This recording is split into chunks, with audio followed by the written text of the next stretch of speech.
Legal cell का state executive member भी बनाया गया।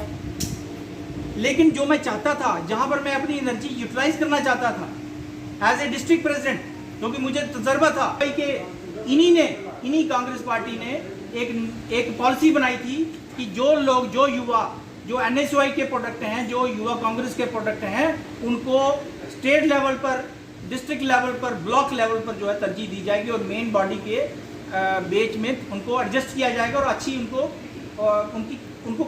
काम दिया जाएगा। काम जाइए, काम करिए फील्ड में। लेकिन मुझे काम करने का मौका ही मेरी संगठन ने नहीं दिया, इसलिए मैं तंग हार कर, अब आपने देखा पिछले दिनों हमारे रेजिग्नेशन दिया अपना। इतने बड़े कद के नेता के साथ अगर इस तरह की बातें हो रही थी तो आप सोच सकते हैं कि मेरे जैसे एक कार्यकर्ता के साथ किस तरह से पार्टी सर, जिस तरह गुलाम नबी आज़ाद ने कांग्रेस छोड़ दी, कांग्रेस से इस्तीफा दे दिया, उसके बाद एक जड़ी सी लग गई है इस्तीफों की, क्या आपका इस्तीफा भी उसी क्रम में माने या कुछ और?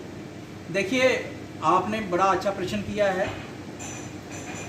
मैं वही आपको बता रहा हूं कि जब आज़ाद साहब के साथ इस तरह का व्यवहार किया जा सकता है, मेरे साथ तो 2014 से किया जा रहा है, मैं उसको बर्दाश्त करता रहा आज तक। और बार बार हम आज़ाद साहब के सामने नोटिस में लाते थे और उनको बताते थे कि सर ऐसा ऐसा हो रहा है, लेकिन वो सुनते थे और हमें कहते थे कि अभी चुप रहो, अभी कुछ नहीं करना है आप लोग। क्या लगता है कि कांग्रेस को परिवारवाद और अंतरकलह ले डूबेगी एक दिन? क्या कहेंगे? बिल्कुल ले डूबेगी जनाब। मैं वही आपके सामने अर्ज करना चाहता हूँ। मुझे आप बताएं, 96 में ये ओपन हुई कॉन्स्टिट्यूंसी, उस वक्त के दो कदावर नेता जिनको टिकट नहीं दी गई यहाँ पर कॉन्स्टिट्यूंसी में, एक तो हमारे महरूम मास्टर लालचंद शर्मा जी थे और दूसरे मेरे फादर यानी बृजमोहन शर्मा जी थे। इन दोनों पुराने नेताओं को इग्नोर करते हुए, परिवारवाद की भेंट करते हुए, एक बड़े नेता ने अपने बेटे को टिकट दी और आपने उसका आप देख लिया।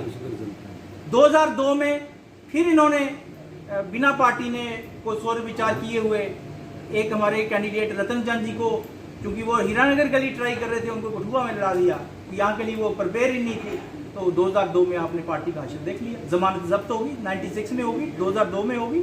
अब 2008 की बात बताने जा रहा हूँ। 2008 में इन्होंने क्या किया, आपको पता है, बाबू सिंह जी ने कांग्रेस ज्वाइन की थी, उसके बाद वो मंत्री भी रहे, बिजली मंत्री।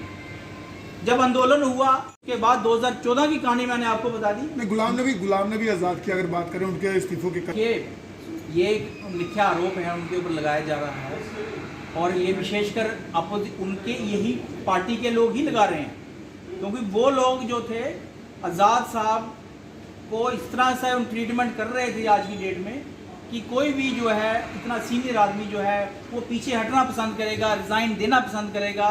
लेकिन इस तरह के वो चाटुकारिता जो थी वो करना पसंद नहीं की इन्होंने, उसको स्वीकार नहीं किया और उनके अंदर लालच होता तो वो आज की क्या बात करते हो। 2019 में जब कांग्रेस हारी थी, वो आज़ाद साहब कभी भी छोड़ सकते थे कांग्रेस, अगर उनके दिल में ऐसी बात होती। उन्होंने कांग्रेस को कंटिन्यू किया। आपको पता, नरेंद्र मोदी पर हमले भी किए 370 के टाइम में। उन्होंने पार्लियामेंट में सरकार का जमकर विरोध किया।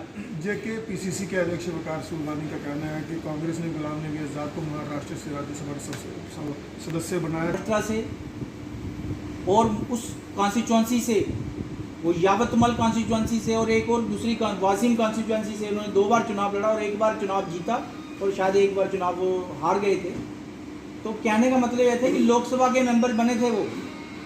जम्मू कश्मीर में तो आपको पता ही है 6 सीटें हैं हमारी, और उस वक्त पार्टी को शायद, और उस वक्त बड़े बड़े लीडर थे यहाँ पर, गुलाम रसूल कार जैसे लोग थे हमारे पुराने कांग्रेसी दिग्गज।